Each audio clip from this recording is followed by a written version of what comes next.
So welcome back. It's time for business, and Emmanuel Boajiriafe joins me in the studio. So what's this good news we're hearing about changes to the customs policy?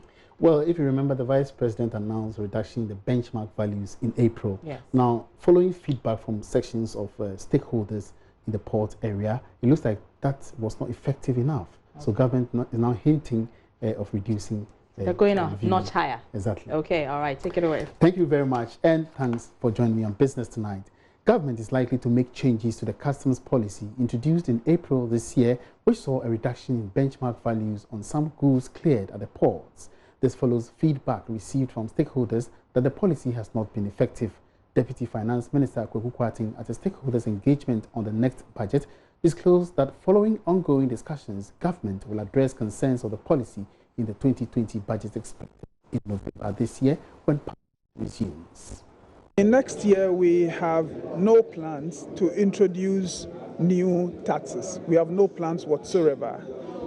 We will continue to review some of the reliefs we gave. We have, as I indicated, introduced the benchmark values policy. It's a customs policy that says the base for customs taxes will be halved. Now we're reviewing that because we are also getting feedback from domestic manufacturers that in some specific areas this policy is counterproductive. We are taking a close look at these concerns, and in the main budget for 2020 we will address some of those concerns. But as I indicated, the broad strategy, even where we provide such reliefs, is to give support to the economic actors and to ensure that production is uplifted. And we know ultimately with that will come the revenues we're looking for.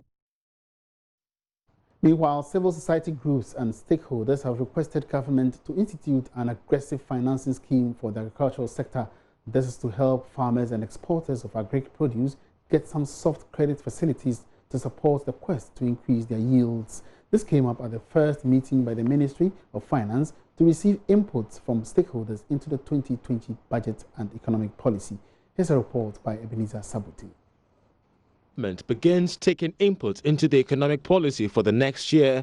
Issues of agricultural investment, meeting revenue targets and expenditure cuts are dominating discussions. Some of the agencies that have made submissions to the government so far includes Imani Africa, Peasant Farmers Association, the Federation of Ghanaian Exporters, among others. And they are making a strong case for governments to consider an agricultural financing scheme that will help add value to farm products for exports. Briefly, what I think that should reflect in this budget is adding value to agricultural exports. Because over the years, I think Ghana has been exporting more of agricultural produce in its raw form.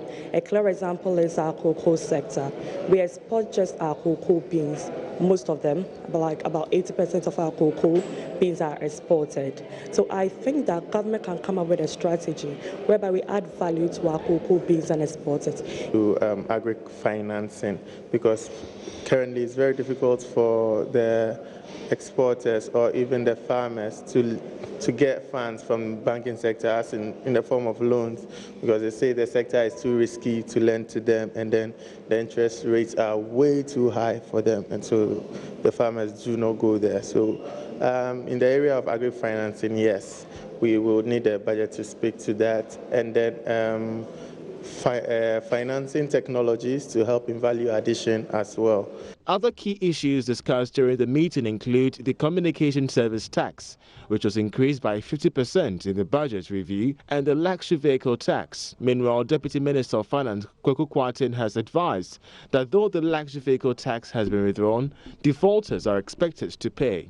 The law that repealed the policy said if you are in default, if you are supposed to have paid before the law was repealed and you did not pay, you are required to go and pay. In the same way that if you did pay after repealing the law, it does not mean you are entitled to a refund. And I think it is important we do that in order to communicate that when laws are made, they are made to be obeyed. If they are bad laws, we will take them through processes to ensure we improve or repeal them. But whilst they have not been repealed, that they are applicable. And if you owe, because as a result of the application of a law at the time it hadn't been repealed, then you would need to go and pay. The budget statement for the year 2020 is expected to be presented to Parliament in November this year. Now, real estate developer and executive chairman of GL Holdings, Dr. James Orleans Lindsay, fears most Ghanaians may not be able to benefit from government's affordable housing project because of their income levels. He addressed the media as a key speaker of the Chartered Institute of Marketing Ghana's Evening with a Personality. Bismarck Hausa has more. Recently, the government, in partnership with the UN Office for Project Service, cut the sword for the commencement of work on some 200,000 housing units, estimated at $5 billion. That is in a bid to bridge the housing deficit, which currently stands at about 2.5 million housing units. According to Executive Chairman of JL Holdings, Dr. James Orleans Lindsay, about 80% of Ghanaians, especially those in the low and middle income brackets, cannot afford the housing projects government is rolling out. I'm happy with the intervention of government. I support government all the way. I'm excited that they are thinking in that direction. But if you are building 100,000 homes for $5 billion US, simple math without putting in interest and cost of land, it will tell me that your 2 and 3 bedroom homes is going to cost minimum $50,000. And as per the analysis that we've done, straight away it's not affordable, because affordable is supposed to be something below $20,000 US. Dr. Orleans Lindsay has, however, outlined some solutions to tackle the increasing housing deficit. Because the high interest rate, dollar instability, high land cost, high cost of material. But the good news is that the current government is committed to making the mortgage regime work in real estate and in housing industry. They are also trying to make it very vibrant. Thus, it sets the tone for consensus building and innovative approaches, especially towards the use of local materials in the housing delivery and government housing delivery aspect, and because government is helping. But we need to do more. I've given you the analysis on our so-called affordable houses that is going to be built, 100,000 units. I've given you that analysis. The CIMG Evening with a Personality brought together marketing practitioners to discuss price and affordability issues in the real estate sector.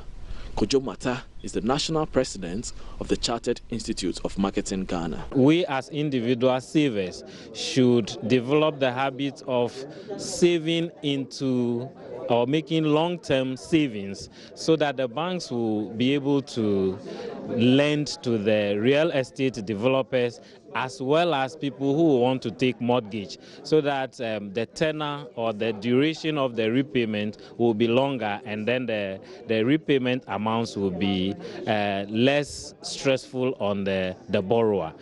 Bismarck Hausa, Joy Business. Ghana Gas to commence supply of gas to Car Powership in October. Details in our local run. GNA reports the setting up and laying of pipelines to power the relocated Car Powership from Tema to the Sekondi Naval Base is about 85% complete. Ghana Gas Company Limited will, as a result, push its first gas from the Triable Gas Processing Plant to the Powership in October this year. Ernest Owusu-Bempah, head of communication at Ghana Gas, made this known when officials of the company visited the relocated Car Powership at the Sekondi Naval Base to ascertain the progress of work. Chief Executive Officer of GEPA, Ifuasabi Asare, has been appointed a member of the board of the World Business Angel Investment Forum, Ghana. The forum is aimed at supporting entrepreneurs in starting up, support SMEs as they scale up their businesses, and create jobs worldwide every year.